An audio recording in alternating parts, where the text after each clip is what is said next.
Cool, right, section 1, verses 1 through 9, opposition, encouragement, and fulfillment. I'm going to read through the first 9 verses and then we'll jump into our sections and go more of a deep dive, okay?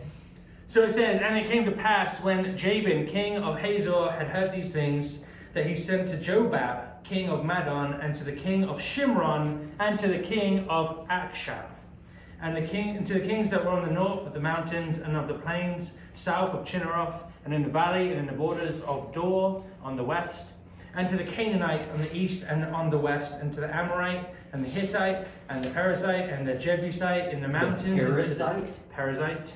Oh, Not parasite. That would have been a really cool name for a tribe. Zeds, you know. "And the Jebusite in the mountains, and to the Hivite and the Hermon in the land of Mizpah."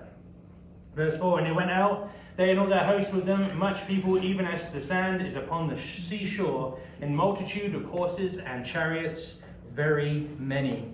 And when all the kings were met together, they came and pitched together at the waters of Merom to fight against Israel." So they're camped together at the edge of the water, okay? "And the Lord said unto Joshua, Be not afraid because of them, for tomorrow, for this time will I deliver them all slain before Israel. Thou shalt howl through their horses, and burn their chariots with fire. So Joshua came and all the people of war with him against them to the waters of Merom suddenly, and they fell upon them. And the Lord delivered them into the hand of Israel, who smote them and chased them into Great Zidon, and into Misrephoth Main, and into the valley of Mizpah eastward, and they smote them until they left them none remaining." Verse 9, "And Joshua did unto them as the Lord bade him. He held their horses and burnt their chariots with fire." Right, so in the previous chapter, Scott walked us through the complete victory that Joshua and the Israelites had. Now the Israelites' victory has been heard of by all of these kings. And you can read the first 4 verses here again. There's a whole list of names of all the kings of all the places where they've gathered and brought them all to, so they can come against Israel and fight against them. So it says, basically there's been a complete victory. They've heard about it. They're pulling together to make like a coalition against Joshua and Israel. So a huge assembly of the armies of the north. Basically, it reflects this attitude, this understanding now that unless we stop Joshua, unless we stop Israel now, we are not going to stop them. There needs to be a big opposition, a big time to come against them, okay? So they want to destroy Israel now. So this assembly was prompted by what the northern kings had heard about Israel's success and victory. One thing I've noticed about this is when we as Christians, we walk in victory, in God's victory, we can expect opposition. We can expect people to be upset and angry and want to come against us because we're standing for God. So that shouldn't be something that's surprising. That should be something that we should just expect. It's not a nice thing because you see that even the people who you could trust, you can't really trust them because they're going to come up against you as well. So just keep that in mind. When you're seeing victory, when you're seeing growth, fruit in your life, there will be opposition. And it may be friends, it may be family, it may be just random people, but it's going to happen, okay? Verse 4, they went out, they and all their armies with them. So they went out, all the kings, they came together, and they went out, and all of the hosts with them, all the people with them. And it says, as many people, even as the sand that is upon the seashore in multitude. So think about a beach. How many grains of sand are there? Count them. And they're basically saying at this point that the host, this army, basically was the same amount of the grains of sand on the seashore. What? And then it says, with horses and chariots, very many. So, 2 things. Israel have never come against an army this big. They've not come against a multitude of people this big before. Second thing, they haven't come against people this technically advanced before. Horses and chariots, that's a step above. He's got people, men of valor, captains, strong people, brave people, experienced people. They ain't got no horses and chariots. This is different. This is a little bit of a different army now, okay? So there's a lot of people. The army was bigger, and they were more advanced. than they had ever come against before. These challenges that were facing the Israelites seemed to be getting harder and harder as the further they get into this promised land. Think about Jericho to Ai. Jericho was easy. They just had to obey God. Ai, they lost 6 people. That's treacherous.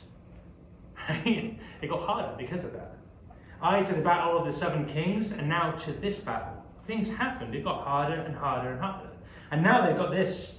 They got this big enemy right in front of them. They got this multitude of people outnumbering the sand on the ground. They got horses. They got chariots. This is a significantly bigger challenge than what they're used to. Verse 5, this battle was to happen at the waters of Merom. So I'm going to show you this map. Bing! It's a really fun map. So here they are. Waters of Merom. This is the river right here. See that? Mount Merom up in the top left. You have got Joshua's armies. You've got the Canaanites' defenses right here. They're in the blue. The Israelites are in red. Okay, as you can see, there is just going to be an assault right here. It's going to happen. If you want to check out more of these maps, by the way, check out Battles of the Bible. They're really cool. It's a really cool book. Really great maps about all these things, about how it says, and they kind of try and stick to that pretty closely. But the point is, Joshua could see how many there were. They could come. We know that Joshua's a good captain. He's prepared. He talks to God. He listens to God. He sends forth spies. He gets people prepared and ready. He's not just walking into a trap. He's trying to do this tactically, okay? So the first thing is, the alliance is formed, and they camp up here by the waters of Merom. All the kings of the north, all the kings of the south of the hills, to the east, to the west, all the different tribes, all their kings come together and they camp along here. And their army is huge.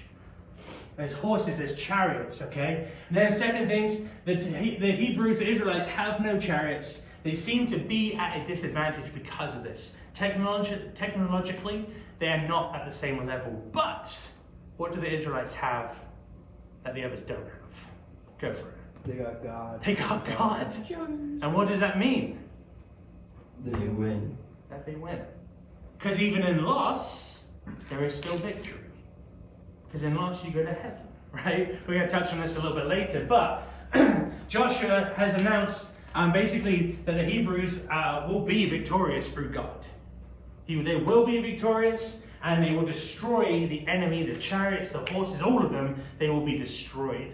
So you can see that he's sending out his troops here, and they do this amazing attack, okay? But the most important thing here isn't actually the attack itself. Isn't the tactics. Isn't the fact that they're swinging swords. It's in verse 6. It says this, "And the Lord said unto Joshua, Be not afraid. Because of them, for tomorrow about this time will I deliver them up all slain before Israel." Do not be afraid. You see them. They're all camped there. Big old campsite, millions of people, horses, chariots, too many people. You could be nervous, but God turns around and says, you know what? Do not be afraid. That's got to give you some confidence right there. But in the situations basically where we feel out of our depth, where we feel we cannot do, God calls us to not be afraid. God calls us to be courageous. God calls us to step in faith instead of stepping out in ourselves. So, why should they be afraid when God's promise is to deliver them to Israel? They shouldn't be afraid anymore. That fear should just be gone. Because of what God's already done for Israel, the traveling through the Exodus, taking them from place to place, taking them to Jericho, conquering that, taking them to Ai, conquering that, saving them from all these different things. God has shown up. Now he's saying, do not be afraid. Maybe they should just listen. But there's a reason why there's a command to not be afraid. What is someone if you have to tell them to not be afraid? What are they? Afraid. Afraid, right? There is fear. So God is saying, do not fear. Because there is fear, understandably. God has seized this fear inside the Israelites and sees that it's an issue. God has a reason, though, for everything. And he assures them, do not be afraid. Do not fear. do not be afraid of these people, because my promise is good. Because my promise is good and you are going to see this through. For tomorrow, about this time, will I deliver them up all slain before Israel. This attack was going to be new and more severe than previous challenges. This attack against a ginormous enemy was something they had not experienced before. New challenges, new attack, but needed a fresh confirmation of God's promise for his life and the Israelites, that God will come through again. That's why you shouldn't be afraid. And God was faithful to do that. So, verse 7, Joshua came and all the people of war with him against him by the waters of Merom suddenly, and they fell upon them. Joshua sends out his people, attack! And they go towards the waters of Merom, they cross the waters, they have this fight, and those people just fell. They just died. Right beneath them. And I think this is an awesome part, because Joshua fought with boldness and strategy, but the most important thing that Joshua fought with was faith, was trust in God. But specifically it says suddenly. What does suddenly mean? Go for it. Unexpected. Unexpected! Surprise! Right? Here he comes. Joshua says, you know what we're going to do? We're just going to go and do it. We're not going to give them a heads up. Don't blast the horns. Don't sound the war trumpets. Don't start banging the drums so we can all march in order. Let's just go! And suddenly, what does it say? Joshua came and all the people of war with him against them by the waters of Merom, suddenly. And they were there. And they fell. He tricked them. He ambushed them. It was kind of like a bit of an ambush here. So the forces go across, and the Canaanites have no time to get ready with their chariots. They have no time to get on there and start going. What do you need chariots to be hooked up to allow them to be pulled? Horses. Because on their own, they're just stuck. Car without an engine style, right? They couldn't get their things in order. And then it tells you and takes you to verse 8, where the Lord delivered them into the hand of Israel, who smote them and chased them into Great Zidon and into the valley, and afterwards, and they smote them until they had left none remaining. I skipped the long word that I got wrong before, just to let you know there is more to that verse, read it. But still. The cool thing about this is you want a big battle and you want a big description, read chapter 10. Read chapter 10. It tells you all the gory, all the nitty-gritty, all the ins and outs. Chapter 11 here, it just kind of says this is what happens. This is what happens. They fight against them, they surprise them, they all fall, they chase them, they kill them, they are smote.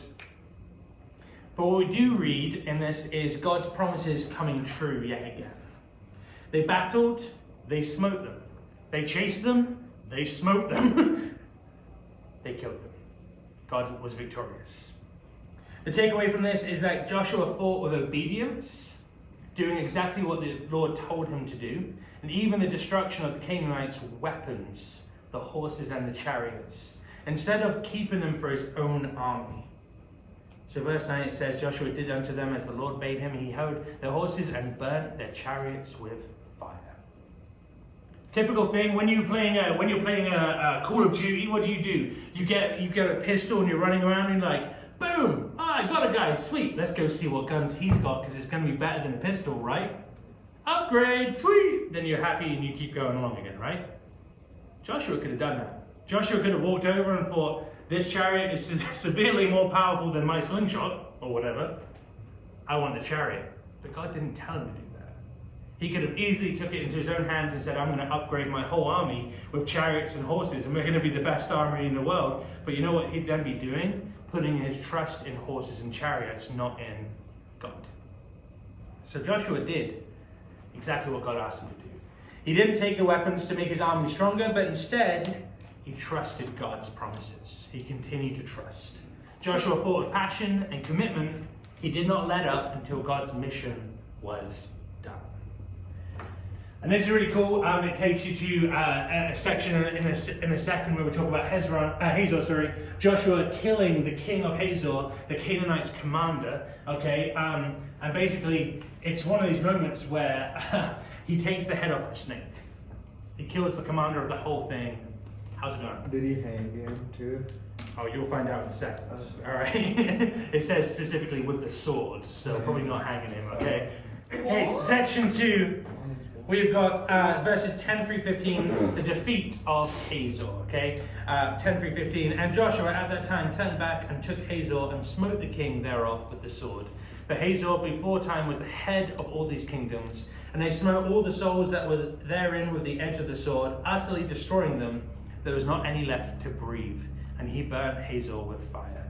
And all the cities of those kings and all the kings of them did Joshua take, and smote them with the edge of the sword, and he utterly destroyed them, as Moses the servant of God of the Lord had commanded. But as for the cities that stood still in their strength, Israel burned none of them, save Hazor only, that did Joshua burn. Verse 14, and all the spoil of these cities and the cattle the children of Israel took for prey unto themselves. But every man they smote with the edge of the sword until they had destroyed them, neither left them any to breathe. Verse 15, as the Lord commanded Moses his servant, so did Moses command Joshua, and so did Joshua. He left nothing undone of all that the Lord commanded Moses. Joshua did what he was told. He listened to instructions. That's a really cool thing to think about. But we're going to focus on this. Joshua killed the king of Hazor, the head of the kingdoms. Like I said, the head of the snake, right? And they smote all the people, utterly destroying them, and all the cities of those kings and all of the kings. But the only city that was burned, the only one, was Hazor. Let's make an example. Let's make an example of the guy. You're going to come against us? I'm going to burn down your house. Going to burn down your city. Going to destroy everything. Everyone else will see what happens. We'll leave the rest of the cities there. It's a lot of grace. A lot of mercy. Because really what should have happened, if you're going Old Testament style, was everyone connected to everyone who stood up against Israel should have been wiped out, so that no one could stand up against God in that way again.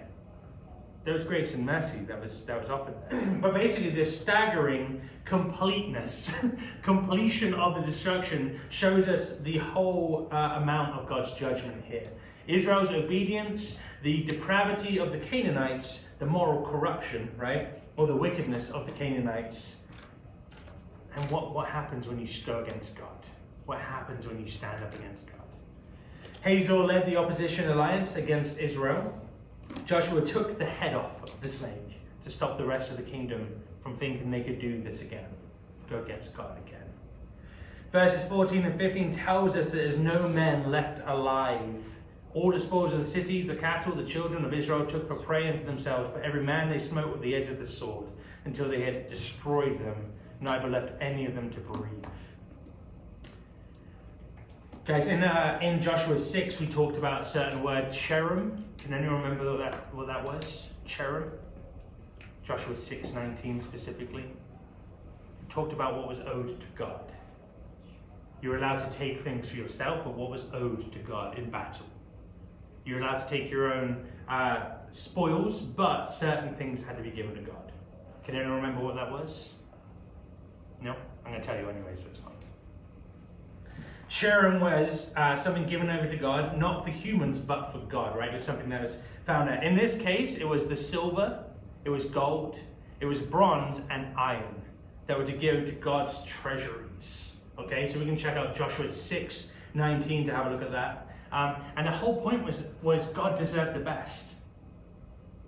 Right? God deserved to be glorified. God deserved the best of the spoils here. He's the one that brought you through this. Recognize him. You can put that nice robe on your back. You can put the things in your pockets as much as nice new weapons, things like that, whatever. But the best, God deserves. Who is the guy that stole and hid it under his tent? Achan? What happened to him? Yeah, him and his whole family. And his whole family, and what else? His cattle. And his cattle. Get that cow out here. Let's destroy him too. He's part of this problem. Poor cow, indeed. That's what we're saying here. There's a reason why God's given the best. Is because He's the one that saved. You know what? When you were young, when you got your first dollar, how did you feel? Amazing. Amazing. And then you got given a second dollar. And then more amazing. I want more, right? Because this makes me feel really good. And instantly, I've seen this in my 9 and 7-year-old. They lose a tooth and they're like, "Whoa, tooth fairy's coming tonight. I'm gonna get some money." And then you give them $1 and they're like, "What? Don't I get more?" Because such riches, gold, silver, bronze, iron, stuff like that, only grows greed. Only greed grows selfishness inside of ourselves. And it's really tough to get rid of that stuff. I don't know about you, but I drove here tonight and I got past, in the short amount of time to get here, by a dude who's probably doing 50 on a 35, by the way, terrible, in a Tesla. Black Tesla, matte black Tesla, black rims, black windows, and it was legit. It looked very nice. And I was a little jealous. And he flew past, quiet as ever, because it was a Tesla. And I thought, wow, that's a real nice car. I want that car. It's not going to be a nice car in a few days. But still, you know, even that brief moment, it breeds something inside of you of selfishness, of discontent, of I want. And the reason why cherem was a thing was to stop that from happening. You aren't better than your brother. You aren't better than your sister. Only God. Only God deserves the best here. And it meant that Joshua was on the same level here as well. He was the leader. He was chosen, but he didn't live in a house full of riches. He didn't live on diamonds and walk in and be like, "Oh, look at my gold, silverware." Gold, silverware? I don't know. Gold plates. Gold plates and stuff, yeah. But I don't know. I don't know if that makes sense. You know, he wasn't Scrooge McDuck. All right, that's what I'm saying. Okay, he wasn't Scrooge McDuck. My golden sporks. They were all on the same level, and that means that there was no difference there. They were all just serving God, but Joshua was called to lead. That's the big difference. So cherem was a big deal, especially in this situation. Okay, third section, section 3, verses 16 to 23. Complete victory. Okay, so Joshua took all the land, the hills and all the south country and all the land of Goshen and the valley and the plain and the mountain of Israel and the valley of the same, even from the Mount Halak that goeth up to Seir, even unto Baalgad in the valley of Lebanon under Mount Hermon. And all their kings he took and smote them and slew them. And Joshua made war a long time with all these kings. There was not a city that made peace with the children of Israel, save the Hivites, the inhabitants of Gibeon, all other they took in battle. For it is of the Lord to harden their hearts that they should come against Israel in battle, that he might destroy them utterly, and that they might have no favour, but that he might destroy them as the Lord commanded Moses. And at that time came Joshua and cut off the Anakims from the mountains, from Hebron, from Debir, from Anab, and from all the mountains of Judah, from all the mountains of Israel. Joshua destroyed them utterly with their cities. There was none of the Anakims left in the land of the children of Israel, only in Gaza, in Gath, in Ashdod there remained. Verse 23, so Joshua took the whole land according to all that the Lord said unto Moses. And Joshua gave it for an inheritance unto Israel according to their divisions by their tribes, and the land rested from war. Whew. Complete victory. Victory in battle means new land, a defeat of someone else, capturing and executing of the kings. And it says, it tells us that exactly what happens. Verse 16, Joshua took all the land. He took all the hills, all the south country, all the land of Goshen, and the valley, and the plain, and the mountain of Israel, and the valley of the same. Even unto Baalgad in the valley of Lebanon, under Mount Hermon. And he took their kings, all the kings of that land, every single one of them, killed them all. Gone. Complete victory. Complete victory. The judgment that happened on the Canaanites was accomplished when God hardened their hearts. God hardened their hearts against Israel. Does anyone find that strange? Why would God harden someone's heart? What do you think? Yeah. I don't know. they were doing it themselves. Right? Yeah. But like God is in control of everything, so it's like he's doing it, but God's letting him do it. But why would God let you do something wrong? Because it's in his will. But what do you have? I have a choice. You have a choice. Because there's free will. Like, we're not puppets. Okay? What's going on? Well, it says, if it says God hardened their heart, that kind of makes it sound like it wasn't their choice. Right, but what were they living in? Sin. Sin. So there is a choice. And there is a choice. And there's a choice. And every single time you do that thing, there is a choice. But there is also a choice to turn away from it. But it's really important that we work this out, because actually the hardening of our hearts, it actually starts with us. But then it finishes with God allowing it to happen. God letting it happen. What happens is we get so stuck in our little bath of sin that we love to stay there. It's nice and warm, lots of bubbles, rubber ducky, comfortable. You don't want to leave. You want to stay there for a long time. And it's real tough, because sin can be really comfortable. But afterwards, there's these consequences that happen. And that's what happens here. The Canaanites have lived in a sinful way for a very long time. They have different gods. They have abandoned the true God. They've come up against Israel. They've tried to kill them all. There's a reason why this happens. I want you to check out Romans 1:24-28, which tells us a little bit more about the hardening of hearts and this idea of sin and what it does to us. But God basically gave them up to uncleanliness. God gave them up to their lusts, to dishonor, to sin. Those who gave up the truth of God for the lies of this world, those who worship the creature instead of the Creator. That's what basically Romans 1:24-28 says. But God gave the Canaanites to the sin in their hearts. Judgment was done at that point. The Israelites just came and confirmed it, right? Done and fulfilled through the actions of the Israelites. The thing about this is that God did not extend any extra special treatment to the Canaanites, but really God dealt with their hearts the same way that he deals with our hearts. He gives us chances. He gives us choices. God's grace either hardens or softens our hearts. Grace is usually like a good thing, right? You hear grace and you're like, oh, grace, yay. I like grace. Grace helps me a lot. But grace is helping you make a decision. And you choosing to live in sin, that's your decision.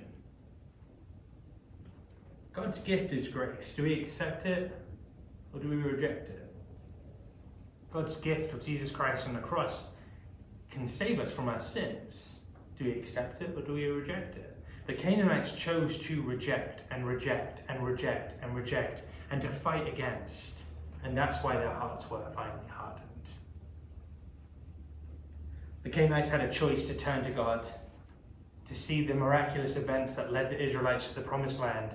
The Canaanites had a great opportunity. They did. And all of this, how did you get here, guys? Hey, whoa, stop fighting for a second, Joshua. Just talk to us. Tell us what happened here. How did you get here? We heard you were in Egypt. Why are you here? Who saved you?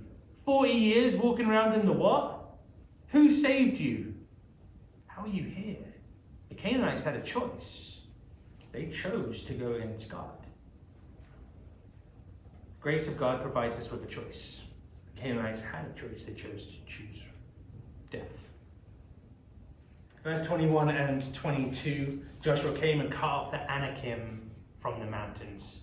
Who is Anakim? Not Anakin Skywalker. No, he doesn't go and cut him off in the mountains with lava floating around Obi-Wan with a lightsaber. You were meant to be the one. No, not that guy. Who are the Anakims? Anyone know? No? Moses received a report from the spies in Numbers 13, 27 to 33. Check it out, okay? And we can read in that report that there was a fear of the Anakim. The descendants of Anak came from giants. Those are big men right there. So that was a great reason to be afraid. But as we know, with God on your side, you cannot lose. Because even in death, there is victory, right? This fear stopped Israel from entering the promised land for 40 years. They didn't trust in God. They chose to fear instead. When God said to Joshua, do not fear, it's combating 40 plus years of fear. When he's trying to get rid of that fear in their hearts, he's trying to battle against something that's set in for 40 plus years now. Generation after generation. But Joshua utterly destroyed the Anakims, along with their cities. And none of the Anakim were left behind in the land of the children of Israel. He says he cut off the Anakims, verse 21, from the mountains, from Hebron, from Debir, from Anab, and from all the mountains of Judah, and from all the mountains of Israel. Joshua destroyed them utterly with their cities. There were none left of the Anakims in the land of the children of Israel. Only in Gaza, in Gath, and Ashdod there remained.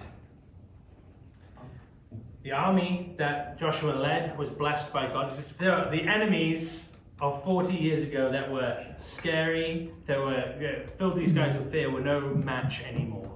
Israel fought battles along the journey. They were trained, they were led, and it led them to this battle now to cut off their enemies from a long time ago. The most difficult challenge last, the giants. And I wish there was more detail. I really do. I want to know how they got them up and cut off their supply lines from the hills, what happened, all the tactics, all the tic-tacs, all that stuff.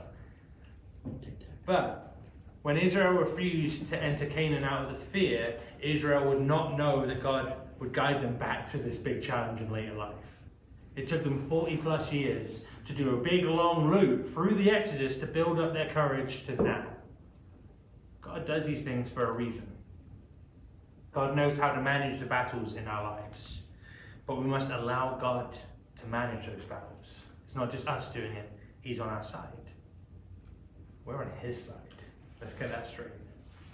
Sometimes our temptation is to go ahead with our own ideas of how to win, how to sort out these big challenges first. But God manages the battles, the order of them, all of it. It's not about us, it's about Him and His glory. The Anakim would only remain in Gaza, Gath, and in Ashdod. These areas were coastal cities occupied by the Philistines. Goliath came from one of the cities of Gath around 500 years later in 1 Samuel 17:4. Which brings us to our final verse, verse 23. Okay, Joshua took the whole land according to all the Lord said unto Moses. And Joshua gave it unto an inheritance unto Israel according to their divisions by their tribes, and the land rested in war. Joshua took the whole land. The power of the Canaanite kings in the land had been crushed. The land rested from war.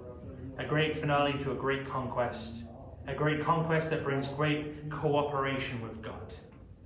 And that is Joshua 11. Right, three final points, and then we'll jump into any extra questions you have afterwards, okay? So, 3 final points. Do you fear? Do you fear? What do you fear? Why do you fear?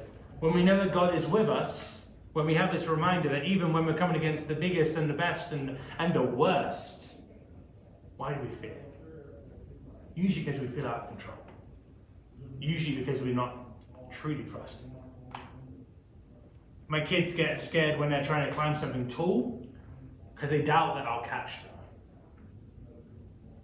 Not that I've ever dropped them, but there's this fear.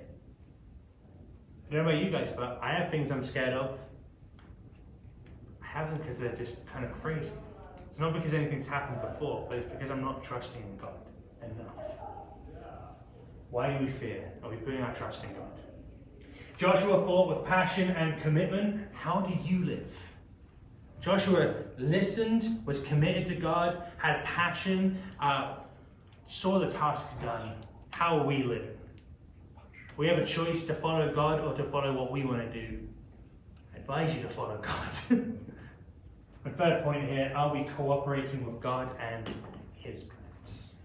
I try to say this every time, that we're on God's team, He's not on our team. We're cooperating with His plans. We are blessed to be part of that. Are we cooperating? Are you going along with what He's got for you? Or are you kind of being resistant? That all starts if Joshua turned around to God when God said, I am going to anoint you the new leader of the Israelites, and Joshua was like, nah, I'm just going to be a tent maker instead. Do you think that would have went down well?